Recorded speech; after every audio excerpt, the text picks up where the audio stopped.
Fred Trump, the father who built an empire. It's the 25th of June, 1999, Long Island Medical Center.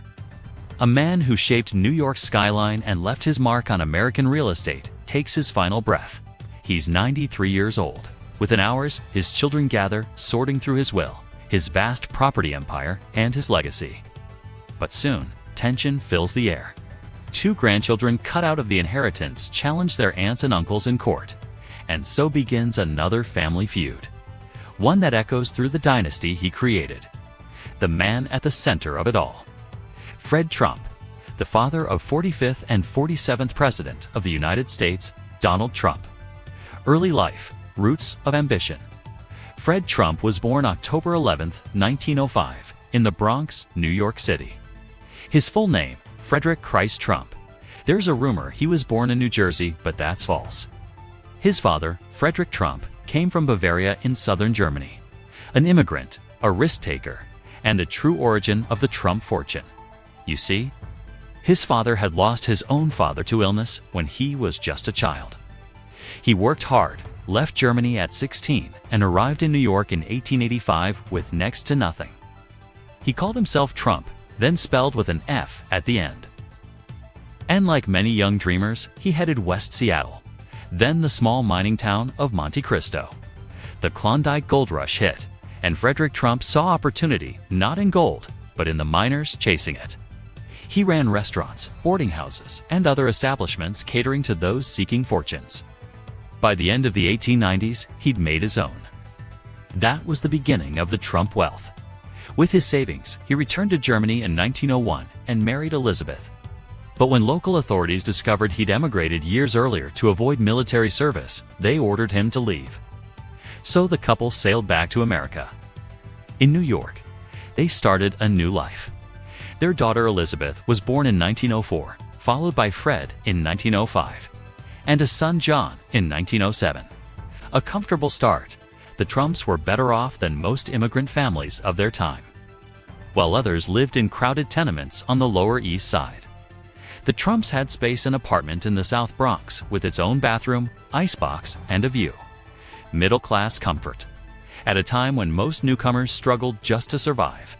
Fred's father, once a barber, invested the money he'd earned out in the West into property in Queens. This was a smart move. Queens was still mostly empty land. But after the Queensboro Bridge opened in 1909, people began to move there in droves. Frederick became a landlord, buying and developing small plots. The family prospered quietly. War strikes. The Great War began in 1914, and as anti-German sentiment rose, the Trumps kept a low profile. They stayed out of politics, out of sight. Then tragedy struck. In 1918, the world was hit by a deadly influenza pandemic, what many mistakenly called the Spanish flu. It likely began in Kansas, but it spread fast. And by May that year, it reached New York. Frederick Trump, that Donald Trump's grandfather, fell ill and died suddenly. On May 30th, 1918, after a severe respiratory infection. Fred, Donald's father, was just 12. Ask yourself this. What does a boy do when the family's future suddenly rests on him? His mother, Elizabeth, refused to give up. She ran the real estate business herself, keeping the family afloat. Fred finished school at Richmond Hill High in 1923, but chose not to go further. He had other plans. The young builder, just 18, Fred went straight into construction. He worked with his hands first as a laborer, then a carpenter, learning the trade from the ground up. He also took night classes in building design and engineering, hungry to learn. Every nail, every wall, lessons for the empire he would build. Using land his father had purchased years before, Fred began constructing small homes in Queens. But because he was under 21, he couldn't legally manage the business himself, so his mother became his partner. Together, they called the company Elizabeth Trump and Son. She signed the checks. He built the homes. At first, money was tight. He had to sell one house to fund the next, then use those profits to build two more. One project at a time, he expanded. By 1926, Fred Trump had completed 19 houses, and soon, entire blocks across Queens carried his name. Solid, practical homes for working families built not for show, but for success. Stop and think about that. Young man, barely out of school, building an empire, one brick at a time. A changing America. The world around him was shifting fast. Immigration slowed after the 1924 Immigration Act, as America began to close its doors to Europe. A new middle class was rising. Families chasing the dream of a home, a car, a better life. Fred Trump was building exactly what they needed. But then came a storm no one saw coming, the Wall Street crash of 1929. The Great Depression hit. Construction froze. Financing vanished overnight. Fred's young company faced collapse. So, ever practical, he adapted. He opened a grocery store, one of New York's first self-service markets. Customers could pick items right off the shelves themselves. It was new, efficient, and it kept him alive through the toughest years. Fortune turns again. Then came a turning point, 1934.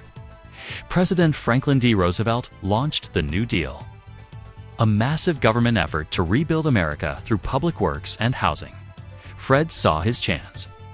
Through the National Housing Act and the new Federal Housing Administration, builders like him could get government loans to construct affordable homes. That same year, a Brooklyn mortgage firm collapsed, and Fred managed to buy up its mortgage holdings at a huge discount. Suddenly, he had land, capital, and the full backing of government housing programs. It was a perfect combination, and Fred Trump knew how to harness it. By the late 1930s, he was employing hundreds of workers and building entire neighborhoods. The Trump name was now synonymous with affordable housing in New York City.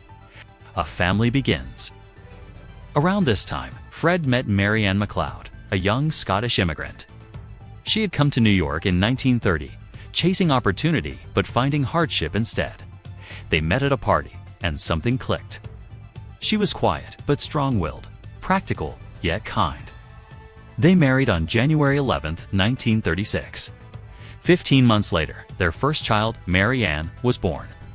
Then came Fred Jr. in 1938, Elizabeth in 1942, Donald in 1946, and Robert in 1948. The family made their home in Jamaica, Queens, moving to bigger houses as Fred's fortune grew. A self-made man, a devoted husband, and a father who built not just homes, but a fortune. And this was only the beginning. Fred Trump was a strict authoritarian father who ruled the household with discipline and precision. He enforced rigid routines, exact table manners, and even installed a home surveillance system in later years. The Prohibition era shaped him. He was deeply religious, a Lutheran married to a Presbyterian, and admired the famous evangelist Billy Graham. Hardworking and conservative, his life revolved around business, money, and maintaining control at home. By the late 1930s, Fred's construction business was thriving thanks to Roosevelt's New Deal and government housing subsidies. A newspaper hailed him as the Henry Ford of the affordable New York housing market. Yet global events soon shifted everything. As World War II erupted, the housing industry slowed, and anti-German sentiment forced Fred to claim Swedish ancestry. His fortunes turned again when the U.S. military began funding housing for defense workers. Fred built thousands of units, notably 1,500 in Norfolk, Virginia, and crucially was allowed to keep ownership after the war, laying the foundation of his property empire. Fred also gave back. He and his wife Mary donated to Jamaica Hospital in Queens, United Cerebral Palsy, and Jewish causes, including Israel bonds, and political campaigns for figures like New York Mayor Ed Koch. After the war, government funding shifted toward homes for returning veterans. Fred refocused on Brooklyn and Queens, where post-war demand was huge. Despite shortages of materials like copper and bathtubs, buyers eagerly snapped up his affordable apartments. He worked tirelessly, cultivating connections with the Federal Housing Administration, whose backing allowed him to build entire planned neighborhoods. By the 1950s, he was immensely wealthy, his income largely from rents on thousands of properties. Fred's rise was no accident. He understood America as growing middle class and built modest but appealing homes for upwardly mobile families leaving Manhattan. His formula was quality, affordability, repetition mirrored Henry Ford's Model T approach. Yet, like Ford, he wasn't without controversy. Folk singer Woody Guthrie criticized him in songs like Old Man Trump, accusing him of biased housing policies reflecting broader systemic discrimination in mid-century America. By the mid-1950s, Fred's empire was secure. Government subsidies and post-war demand had made him a real estate titan. His later ventures included an attempted redevelopment of Steeplechase Park in Coney Island, which, though never built, still netted him millions through savvy legal and property deals. By the late 1960s, Fred began planning succession. With his eldest son Freddie pursuing aviation and struggling with alcoholism, Fred turned to his next son, Donald. He brought him into the Trump Organization in 1968. Around the time Donald avoided the Vietnam draft using medical reasons. In 1971, Donald became president of the company, though Fred remained firmly in control. He urged his son to be ruthless, a killer, and to dominate rivals psychologically, lessons Donald took to heart. By the early 1970s, the company faced legal troubles over racial discrimination and tenant complaints, including a major suit in Virginia and Fred's brief arrest in 1976. Still, his influence on Donald was lasting. Fred instilled in him his drive, toughness, and view of business, though in time, Donald would always go his own way. Fred Trump was a New York property magnate who avoided flashy projects and public attention. His son Donald, however, was the opposite. In the late 1970s, as Fred gave him more control of the family business, Donald pushed into the high-stakes Manhattan market world away from Fred's modest housing developments in Queens and Brooklyn. Donald's first major venture was Trump Tower, begun in 1979 on Fifth Avenue and completed in '83. The 58 floors of luxury apartments sold out fast thanks to a booming 1980s economy and Donald's flair for publicity. Fred, once wary of Manhattan's risks, was impressed. Meanwhile, they had a family trouble. Donald's older brother, Freddie, struggled with alcoholism and then marginalized from the family business. His dreams of being a pilot collapsed, his marriage ended, and he died of an alcohol-related heart attack in 1981, aged just 42. His children, Fred III and Mary, would later be central to inheritance disputes. Donald later cited Freddie's death as the reason he abstained from alcohol and urged his own children to do the same. With Trump Tower's success, Fred financed Donald's rapid Manhattan expansion, but Donald's empire grew, mostly on debt. The 1980s boom turned to bust on Black Monday in 1987, leaving him with overvalued properties and heavy loans. Despite Donald's claim that he began with a small loan of $1 million, records show, Fred guaranteed tens of millions more, such as a $70 million loan for the Commodore Hotel, redevelopment into the Grand Hyatt in 1980, half of which Fred backed personally. By 1985, Donald owed his father $14 million. And as some of his ventures faltered in the late 1980s, especially in Atlantic City casinos, Fred repeatedly intervened. In one instance, he had a lawyer purchase $3.5 million in casino chips to secretly prop up Donald's finances, a move later fined by regulators. As Donald's debts mounted, Fred's health declined. Diagnosed with dementia in 1991, he still stood as Donald's best man at his 1993 wedding to Marla Maples, though by then his memory was failing. He died in 1999 at 93. After his death, his estate sparked family conflict. Fred's will divided assets among his children, including shares for Freddie's kids. But Donald allegedly tried to alter it to gain control. Fred blocked this and made Marianne and Robert co-executors. Still, Fred III and Mary Trump later claimed they were cut out through a disputed codicil, arguing Donald exploited Fred's dementia. Despite little liquid cash, Fred left behind property worth hundreds of millions. Assets later sold for many times their declared value. These proceeds helped rescue Donald's finances in the 1990s. Fred had always avoided the spotlight, preferring to stay off the radar of tax authorities and journalists. But since Donald's rise in politics, and especially during his presidency, Fred's own story has drawn renewed scrutiny.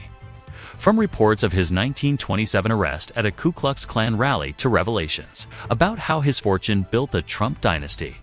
Like Joseph Kennedy before him, Fred Trump laid the foundation for a political and business dynasty.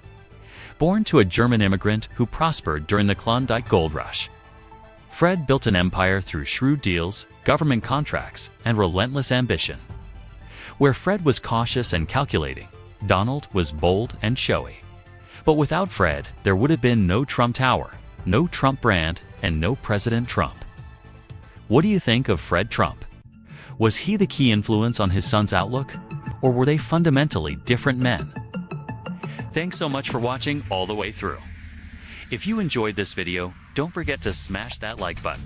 It really helps the channel grow. Drop a comment below and let me know what you think or what topics you'd like to see next. Also remember, sit and subscribe. The button is down there, and ring the notification bell so you never miss out on new content. Stay awesome, stay hydrated, and I'll catch you in the next one.